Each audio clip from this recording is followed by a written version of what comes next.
I am going to say something that might sound strange. You probably shouldn't use Claude, at least not at the beginning. If you have never built automation before, if you don't understand API, if you have never debugged something at 2 a.m., Claude might actually slow down your growth. Let me explain. If I ask you right now, what actually happens when a webhook fires, would you be able to explain it? Most people using AI tools can't, and that's the problem. Right now, people are skipping fundamentals. They open Claude and type, build me a workflow that scrapes content and writes scripts. Claude does it. It writes the code, it structures the logic, it even fixes errors. It feels powerful. But here's what happens later. Something breaks. And suddenly you realize you don't understand what it built. Let's make this real. Imagine the API changes a field name. Just one small change. The workflow stops working. If you built it manually, you would know exactly where to look. If Claude built everything and you never studied it, you are stuck. That's the difference. Why traditional tools still matter. Tools like N8 and Zapier make force you to understand system. You see the trigger, the transformation, the condition, the output. It's slower. It's sometimes messy, but it builds intuition. If you have ever misspelled a variable, messed up a JSON format, hit a rate limit, broken something small, and spent an hour fixing it, that pain actually teaches you something. It teaches you how systems fail, and once you understand how systems fail, you can design them better. Now let me be clear, I am not anti-Claude. I use Claude Code all the time, but I don't use it to replace thinking. I use it to improve thinking.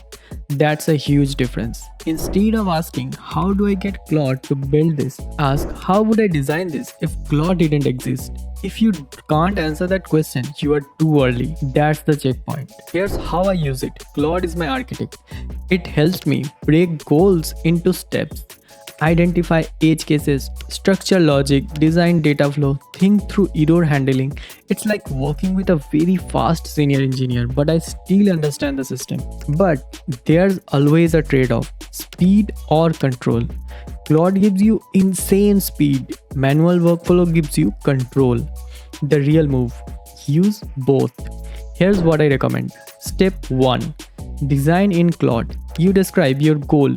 Claude helps you structure it. It maps the flow. It identifies risk. You now have a clean blueprint. Step 2.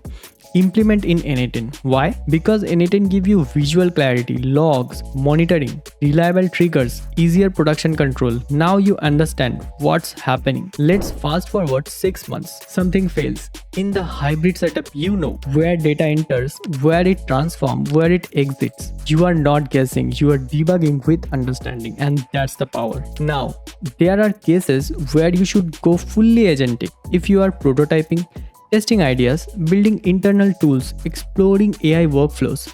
Let Claude run, let it self-correct, let it iterate.